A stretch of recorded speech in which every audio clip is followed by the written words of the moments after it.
और ब्रेक के बाद आप सभी का स्वागत है। सीधा लिए चलते हैं लखनऊ, जहां पर रविदास जयंती पर पहुंचे हैं मुख्यमंत्री योगी आदित्यनाथ। इस दौरान क्या कुछ कह रहे हैं, सुनिए। रविदास जी महाराज की पावन जयंती कार्यक्रम के अवसर पर आयोजित आज के इस कार्यक्रम में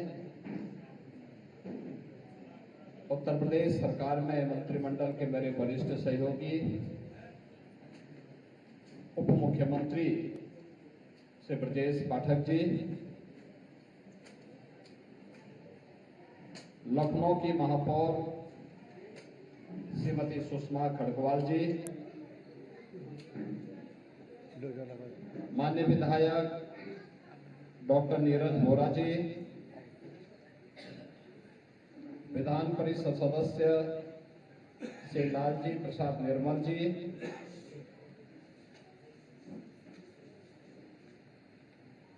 इस मठ से जुड़े हुए यहाँ के पुजारी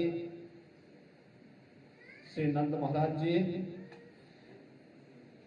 संत रविदास समाज समिति के अध्यक्ष श्री राम खिलावन जी, भारतीय जनता पार्टी के वरिष्ठ नेता श्री नीरज सिंह जी, महानगर अध्यक्ष आनंद द्विवेदी जी, जिला अध्यक्ष विनय प्रताप सिंह जी, पूर्व महापौर श्रीमती संयुक्ता भाटिया जी, उत्तर प्रदेश अल्पसंख्यक आयोग के वरिष्ठ सदस्य सरदार परविंदर सिंह जी, संत रविदास सेवा समिति के सभी पदाधिकारीगण और उपस्थित सभी बहन और भाइयों, आज सतगुरु संत रविदास जी महाराज की 648वीं पावन जन्मदिन है। मैं इस अवसर पर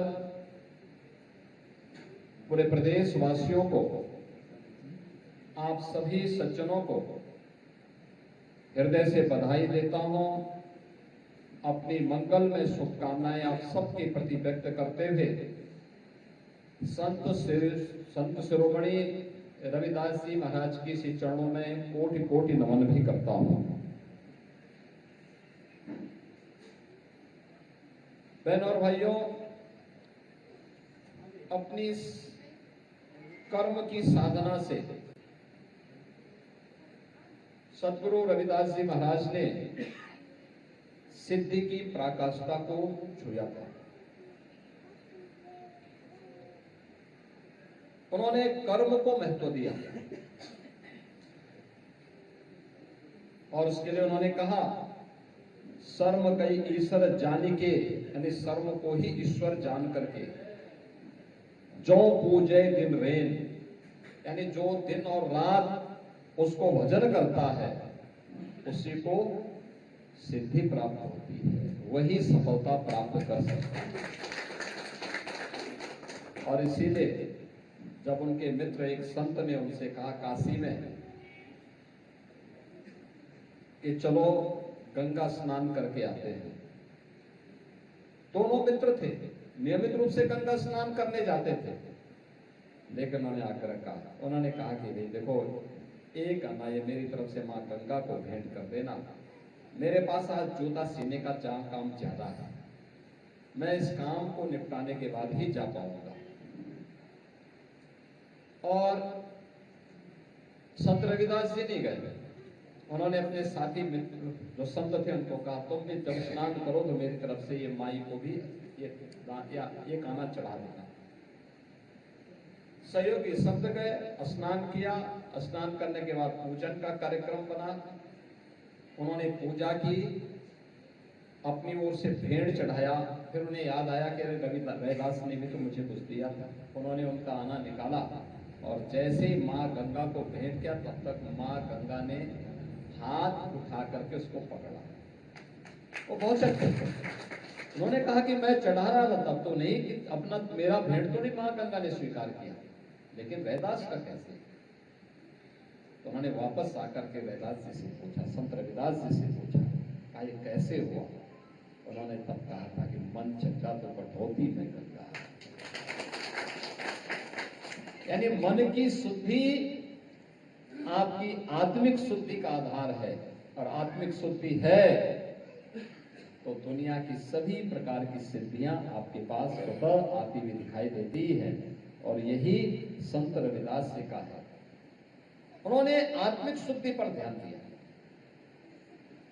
और इसके लिए कर्म की साधना को महत्व दिया। कर्म की साधना, जिसके बारे में हमारे शास्त्र लगातार एक ही प्रेरणा देते हैं, कर्म प्रधान व्यवस्था को सदैव महत्व दिया है। श्रीमद् भगवत गीता भी इसी बात को कहती है, कर्मण्येवाधिकारस्ते मा फलेषु कदाचन। कर्म प्रधान विश्व को राखा, जो जस करहि सो तस फल चाखा। जो जैसा करेगा वैसे फल प्राप्त भी करेगा। इसलिए कर्म को महत्व दो। कर्म को महत्व देकर के ही हम विकसित भारत की परिकल्पना को साकार कर सकते हैं। प्रधानमंत्री मोदी जी ने पिछले 11 वर्ष में सी कर्म साधना को महत्व देकर के भारत को आज दुनिया के अग्रणी देशों की पंक्ति में ला करके खड़ा कर दिया। आज का दिन कितना पवित्र है। महाकुंभ का स्नान प्रयागराज में हो रहा है। 13 जनवरी से अब तक पिछले 1 महीने में 47 करोड़ से अधिक श्रद्धालु मां गंगा, यमुना और सरस्वती की त्रिवेणी में आस्था की डुबकी लगा चुके हैं।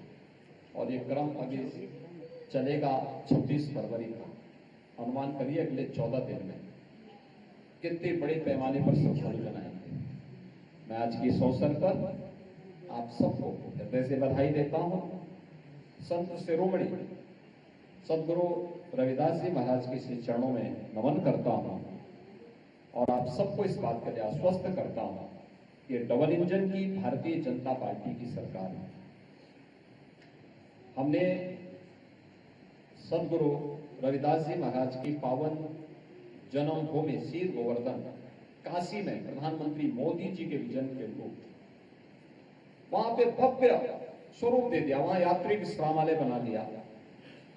सदगुरु रविदास जी महाराज की भव्य प्रतिमा रखवा दी गई। पार्क का निर्माण कर दिया गया। 4 लेन की कनेक्टिविटी दे दी। यानी 17 के पहले वहां सिंगल लेन की सड़क थी। कोई यात्री विश्रामालय नहीं था, कोई अतिथिशाला नहीं था, कोई भोजनालय नहीं था, कोई बड़ी मूर्ति नहीं थी।